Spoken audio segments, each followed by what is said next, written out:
السلام عليكم halkayga daawanaysan waa saakula arha maanta waxaynu bilaabmi doonaa hadii la yiraahdo barnaamijkeena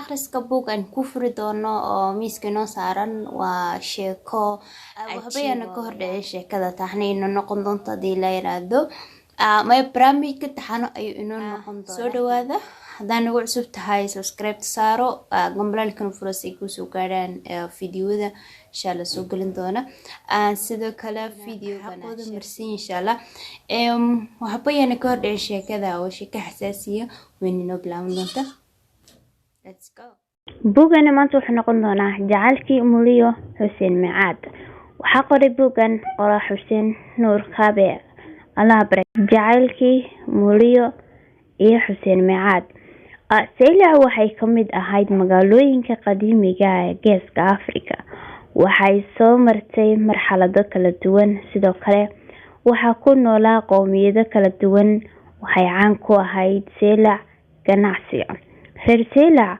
waxay sameysteen ay ku dhaqmaan oo iyaga u gaar ah way isgoorsan jireen Muliyo wiil ay naafti yihiin isudaana yihiin ayay soo wada barbaareen waa Xuseen Micaad ciyaarta loo yaqaan Saylici ciyaarta aad loo xiiseeyo ayay ahayd oo waqtiyada dugsiyada la dhiganayo intaan fasalada la gelin ayaa la ciyaari jiray Muliyo Xuseen ciyaarta ayay ku soo wada barbaareen labadooduba ciyaartii si fiican ayay u bartay waqtiga ay baaluqeen ama ay qaangaadeen waxa ku habsaday jacayl oo yimi mawxumo oo hay jeclaadane su'aasha ayaa ah sidee la isu guursan doonaa maadaama ay yihiin ilmaabti sababtoo ah reer Saylac waxa ay dhigteen heer ku saabsan haddii wiilku gabadha masaafo ku soo mehersado lacala waqtiga uu guriga ku soo noqdo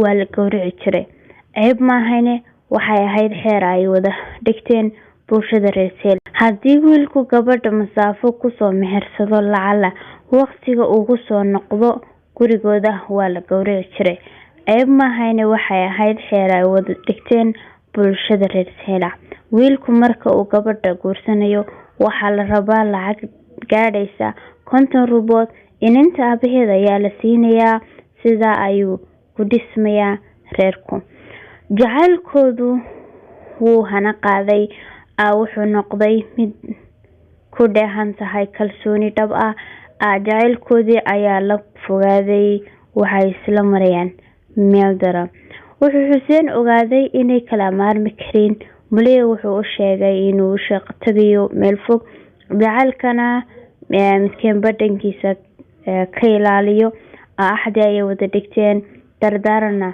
way isku dhameeyeen wuxuu ku safrayaa doomaha sharaaca 6 bilood way fadhiyaan 6 biloodna way socdaan wiil kaari ka ahaa doon u kala gooshta Mumbai iyo Saylac ayuu u keenay wuxuuna u sheegay warqadaha uu soo dhiibo inuu Muliyo keeno kuwa Muliyana soo dhiibtana isaga u waqti yar kadib wuxuu shaqo ka helay Mumbai dhanka Xuseen inay warqad uga timaado waxa ay sugtaa 6 bilood Xuseen Micaadna sidoo kale wuxuu sugaa 6 bilood wiilkii kaariga ka ahaa doonta ayaa u keenay goor barqo ah warqada 6 bilood kadib intaas oo dhan cadceedii soo baxdaba waxay ka fikiraysaa jacaylkeedii Xuseen Micaad warqadii oo washqad ku jirta ayuu u dhiibay way la soo aragtay iyadoo aad ugu haweyn iyadoo qalbigeedu sanyaalo bixinayo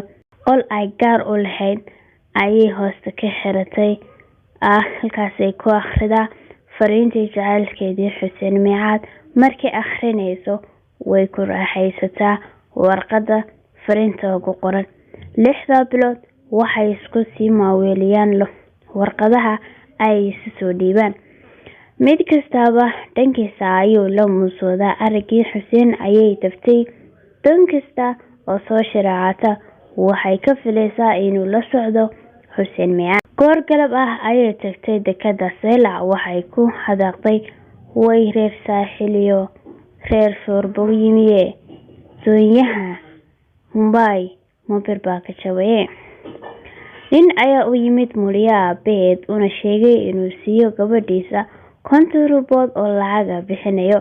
Mulyo ayuu u yeedhay aabaheed una sheegay inuu siiyey ninkan. Waxay u sheegtay inay wiil jeceshahay nin kalena uu xaaraan ka yahay. Wuxuu weydiiyey waa kuma ninkaasi aad jeceshahay. Waxay u sheegtay inuu yahay abtigeed Xuseen Micaad. Wuu yaabay oo abti run ah ayuu u yahay Xuseen Micaad. Mulyo aabaheed wuxuu weydiiyey abo sidee uga warheshaa waa ka dalka fog joogee. Run u sheeg jacaylkaagu ha badbaado ninkana yaan lagu siin. Awgeed ayay tustay fariintii ugu dambeysay ee uu soo diro jacaylkeedii. Wiilkari ka doonta ayay u sheegtay inuu soo dhiibo fariimaha iyaduna u dhigto. Wuu u fikiray si uu kala fogeeyo Mulyo iyo Xuseen Micaad. Warqad been abuur ah ayuu qoray isagoo leh warqadani waxay ka socotaa Xuseen Micaad saaxiibkii Mumbai isku guri ay degan yihiin kana warhayay sirta jacaylka Mulyo iyo Xuseen Micaad. Waxaan taasi u dirayaa Mulyo inuu dhintay saaxiibkeed Xuseen Micaad. Taariikhdu maalin hebla ahayd in samir iyo iimaan Allah ka siiyo qoyskii iyo qaraabadii uu ka baxay.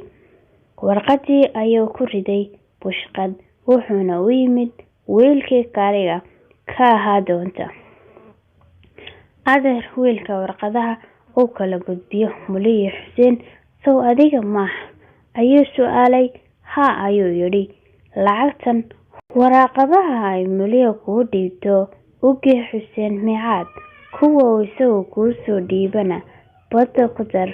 Hoo warqadana u gee Mulyo safarkaaga dambe haye ayuu ku yidhi. Safarkiisii ayuu iska galay. 6 bilood kadib ayuu soo laabtay sida ay ballantu ahayd ee kula heshiiyey. Mulyo aabaheed ayuu yeelay. Fariimihii Mulyo wuu gaarsiiyey Xuseen. Kuwii Xuseena wuxuu ku daray badda. Warqadii ayuu keenay iyadoo isleh Xuseen ma waxa uu odhan doonaa doonta ku xigta ayaan soo saaranahay. Waxay u oraday dhinacii gurigeeda iyadoo faraxsan oo dhoola cadeynaysa. Halkaas ayay inoogu joogaysaa qaybtii koobaad ee jacaylkii Mulyo iyo Xuseen Micaad. la soco qaybteeda labaad insha Allah. Subscribe